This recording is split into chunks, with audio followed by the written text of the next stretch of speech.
growing up in Lesotho, these first 7 formative years, that's all I knew.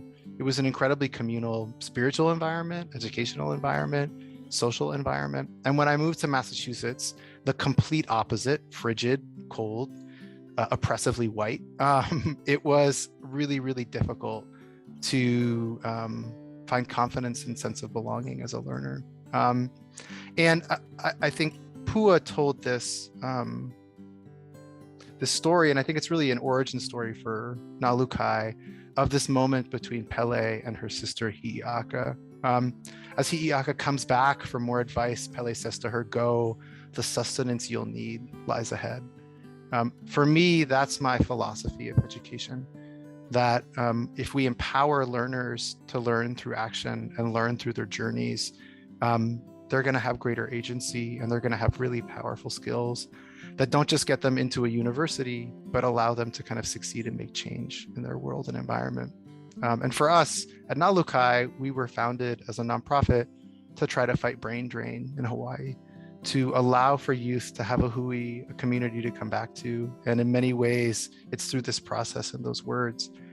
I found my calling very specifically on Lailai, which is a pu'u in Waimea.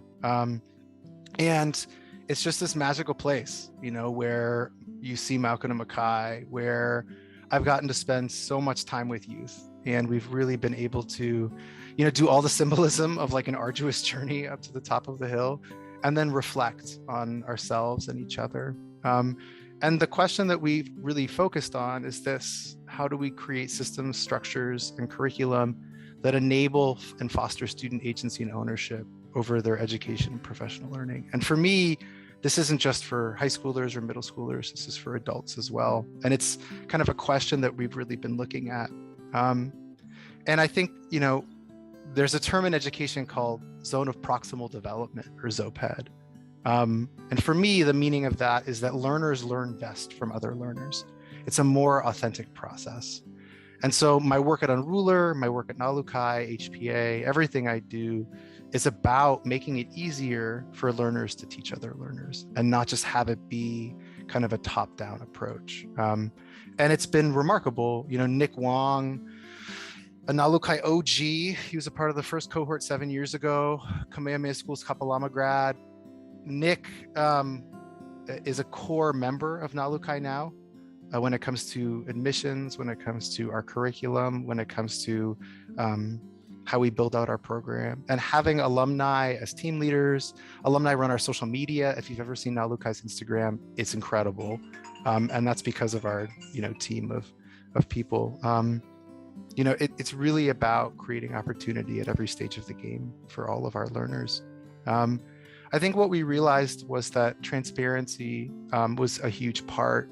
And it builds trust, and it builds kind of agency within our communities as well.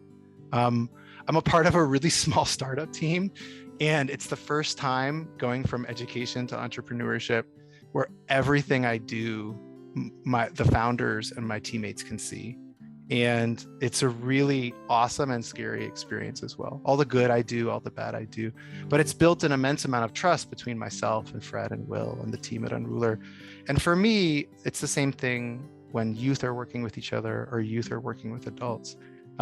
I took this job at Unrulr because it's a transparency tool. It allows learners to see what other learners are doing and reflecting on it. It allows teachers to kind of see process. And so to me, that's been a really core part of that space. And I think this is an image from our first year of a student from Kealakehe. And I love it because it shows all of these ideas in a transparent way that youth were joking about or building upon, kind of putting them out on a board. I think there's so many frameworks and methodologies we've used over the years. And I'm happy to share this presentation as I'm going to go through it kind of quickly. A lot pulled from business culture and a lot pulled from Hawaiian culture as well.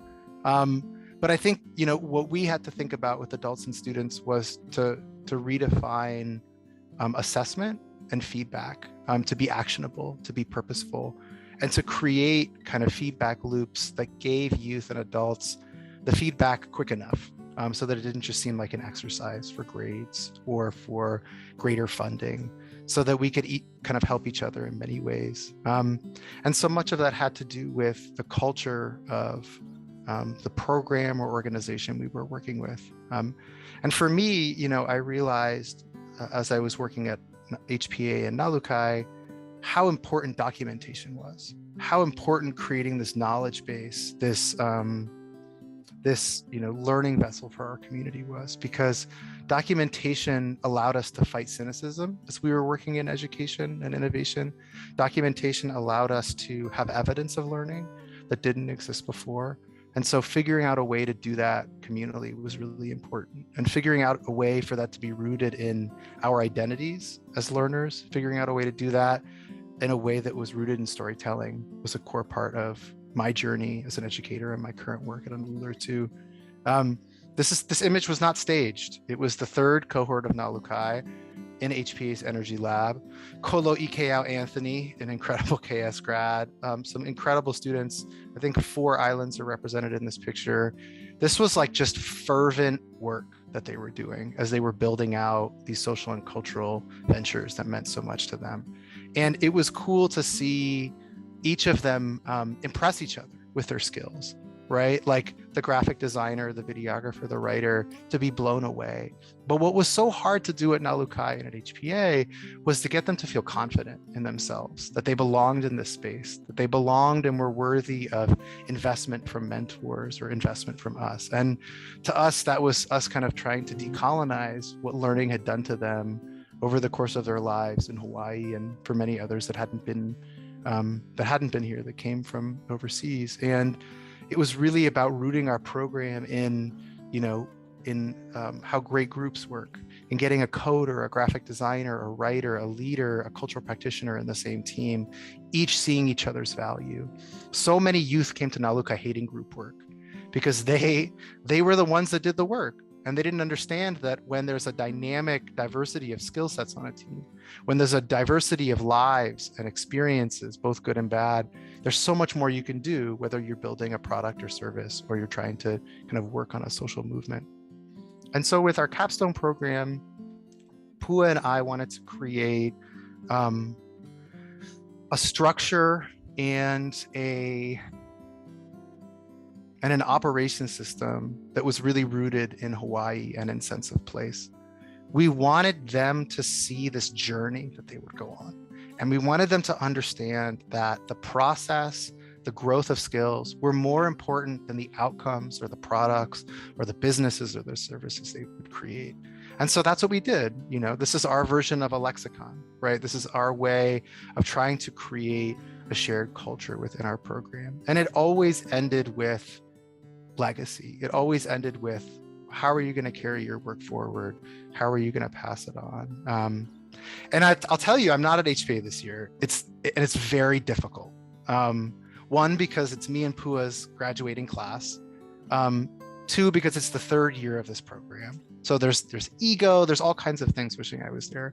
But it's really hard when you leave something. You've left it in good hands, but you've left something that isn't finished. And so I think it's been a really challenging year in that regard, to not be at the school, to not be carrying this forward, but to have this kind of structure and timeline as a centerpiece has been huge for us.